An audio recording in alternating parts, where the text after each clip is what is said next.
Hey guys, what's up? Welcome to the channel, or welcome back to the channel. We are the Mile High Property Brothers. Today, a little treasure for you, but we'll be talking about the hidden gems, the hidden opportunities for home buyers in Denver 2022.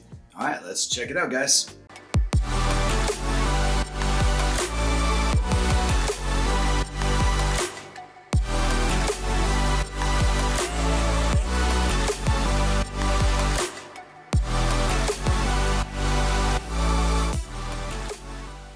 What's up, guys? I'm Eli Schmidt. This is my partner, Will Grimes. And if it's your first time checking out our channel, welcome. But while you're here, make sure you hit that subscribe button because we're dropping content every Tuesday and every Thursday telling you everything there is to know about moving in or living in the entire Colorado area. 100%, and we are licensed brokers here in the state of Colorado, which means as much as we love making these videos, we will love more to help you with those real estate needs. So that number that's popping up below, we are the guys trying to the phone calls, text messages, and those emails. So if we can help you, we would love to do that. But until that opportunity, let's talk about these hidden opportunities for home buyers in 2022, and specifically, what are we talking about?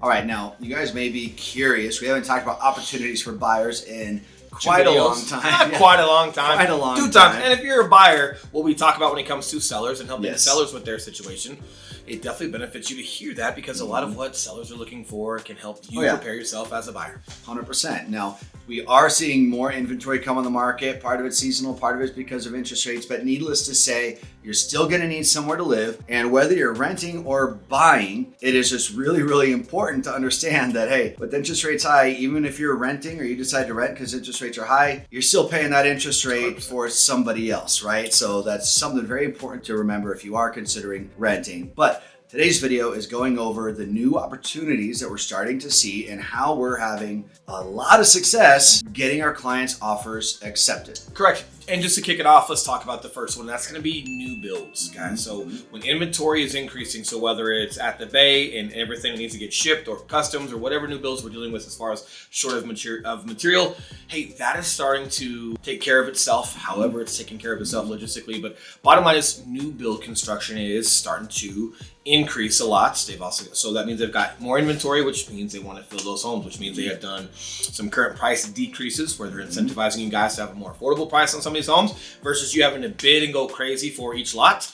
And you've also got some incentives on the lending side, and sometimes lending from new builders can be phenomenal, sometimes it's not.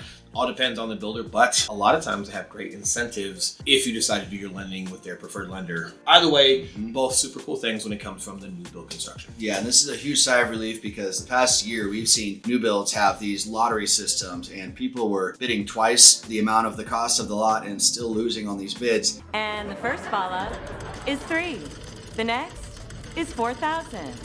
The next is blank. Now that supply chain has ramped up and more existing home inventory has popped up, there's not, a whole slew of buyers that are going to new builds all the time. So these new builds, what's really, really cool is that they want these houses off their books. It's not like a seller who needs to get a certain amount so they can buy the next house. These guys are building them and then they want them off of the books so they can go on to the next one. So you are starting to see a lot more price reductions and availability with new builds. Correct. And let's get into our second point, and that's just going to be the more inventory that's coming up on your traditional homes, right? And just to give you a little bit of context here, not only is there more inventory as far as listings in Colorado, but when you've got more opportunity from the new build side, look at that buyer pool. So not only do you have less buyers during the summer, but whatever buyers are proactive in getting out during the summer, now they've got some new builds to kind of venture into, which means not only do you have more listings on the traditional side, but you've got almost even more so because some of those are going to be going toward the new build side versus when that was getting a little bit out of control, you had all of your buyers bottlenecking just to go over the traditional inventory. Not so much the case right now, right? So not only do you have more listings during the summer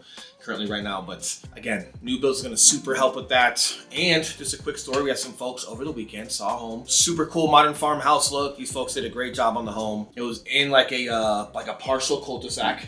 One of the best spots in the neighborhood, sat really high. You could see all the mountains, you could see over the entire neighborhood. Huge lot. Definitely one you would think is high demand, and it was. However, the two offers that they had in hand already on a Friday, right? So we saw this home on a Friday. Yep. The two offers they had in hand, one was below asking price.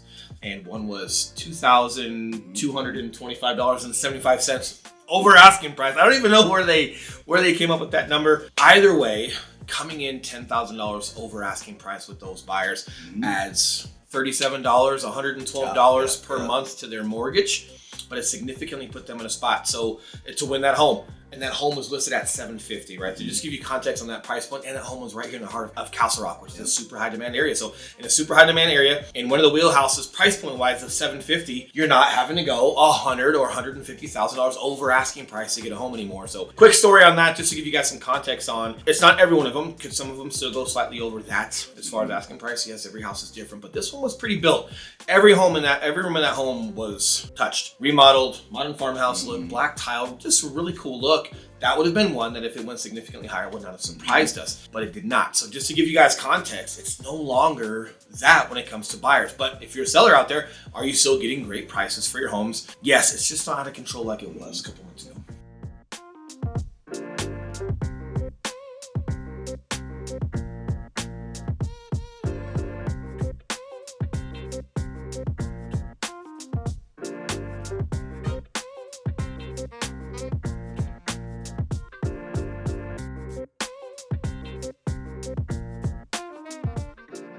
Now, another trick here that we've really enjoyed using really just the past month or so as we've started to see the market change a little bit. When sellers are selling a home, one thing that they're going to be concerned about is, hey, does this buyer, are they comfortable with their loan and their interest rate, right?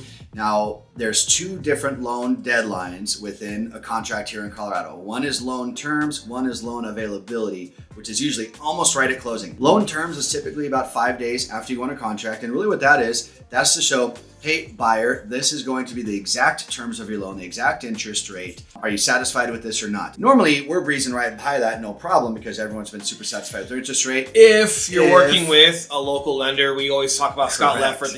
He does a couple hundred deals with us every year. No, we get no kickbacks or money for using him. He just crushes. We love that he crushes because he gets you guys prepared and locked in prior to even submitting offers. We have had times where clients have gone in a different direction, and what they thought was their interest rate or conditions of loan, 3.5 weeks into the actual under contract process, it wasn't the same when they got their disclosures a couple days prior to closing, and it had changed.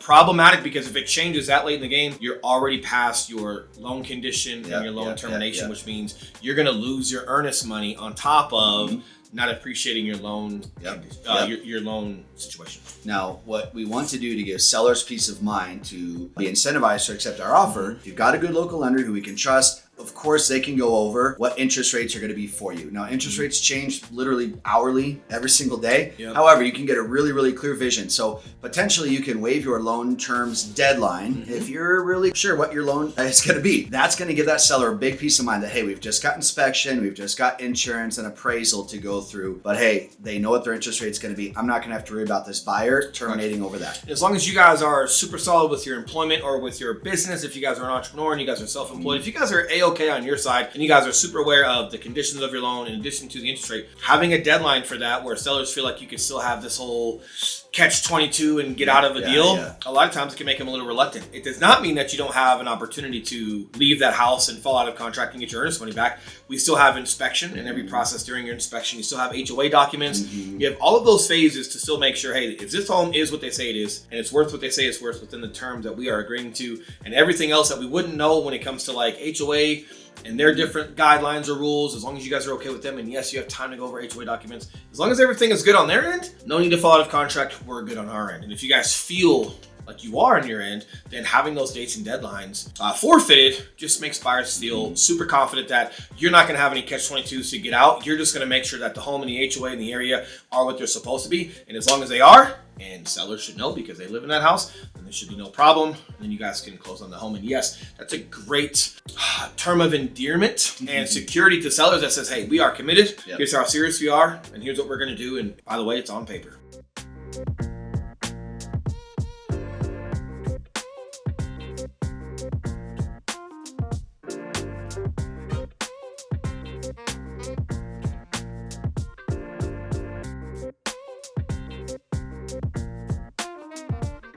all of these things that we just mentioned, we have one more tip for you after this, but all these things we just mentioned don't go very far if your agent is not communicating with the listing agent. So a lot of this, you don't just want to put in a contract and expect that listing agent to catch it. You want to call that listing agent. You want your agent to call that listing agent, or Will and Eli too, which we always do. And your lender. And your lender, 100%. And we're going to go over all these dates and deadlines, why we put them the way that we did, and basically point out all the amazing and awesome things about our offer versus just putting it in there, sending it over, and hoping that they catch it and they know why we did it. Great example. If you guys are out there and you guys are watching like Barrett Jackson car auction, right? Like, hey, what's the big deal? Just cars, right? You got a couple Shelbys up there in this, like they're going for how much? But if you ever listen long enough, where one of these subject matter experts walks a car and explains every single significance to a car, there's more value and significance. And like, even if it's not your thing to buy that car, it's like, wow, super impressive how this was built, where it came from, the history behind it, the condition that it's in, the documents and paperwork that they have for this car, the thought that went into how they restored it. Oh my God, they found the original pieces to restore it with. And you can at least appreciate that body of work. What we're trying to do for you, or what professionals should try to do for you, is create a body of work between the communication of all professionals involved, myself and Eli, along with your preferred lender, or Scott Leffert if he's your guys' lender, and our communication with him, and then preparing that body of work, your offer, along with the communication and everything else, to present that game plan to that listing agent so they know, hey, we're not messing around, we're committed to this, and here's why we're committed to it. Here's what we're prepared to do. Here's why we're prepared to do it. More times than not, guys, we end up winning offers, right? And you can end up winning an offer on the first house that you see. Home over the weekend on Friday. That was the first house that they saw. And they were A-okay with it because that was the one that they were super partial to online. When we were looking at all the photos, it was even better in person than they thought. And that was the one that they were all in on to commit to. We still were able to put together a great plan to get these guys taken care of.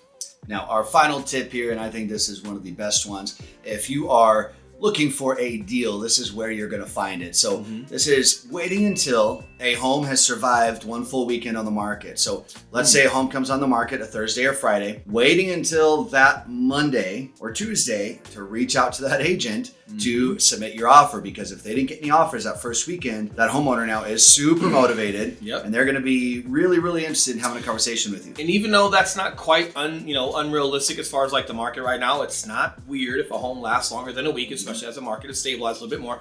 However, a lot of sellers are still used to the market that they were hearing about a couple months ago, and if they've already committed themselves to a new build, or to a place that they're moving out of state, or to a new home that they're purchasing, and they've gone under contract on their home, their new home, they want to get that thing moving as quickly as possible. And yes, of course, their ability to listen, their flexibility as far as getting a deal done for you guys can be great. So if you guys are flexible on the areas, and you're not necessarily partial to like having things super specific on a home, and you're okay with a couple of upgrades or do-it-yourself projects or contracted out projects over time to just update your own home, there's a lot of opportunity there. Right? Like, I always like sneaking one in. I always like keeping one in. So when Eli says it's the last one, it's never the last one, because the last one is, guys, we are licensed brokers here in the state of Colorado. And yes, just as much as we love making this content, we would love to work and help you guys win with your next purchase, your next home, right? So that number that's popping back up below, we are the guys to answer the phone calls, text messages, and those emails. So if there's something we can do for you, we would love to do that. But until next video, you guys enjoy your week. We'll see you guys very soon. See you guys.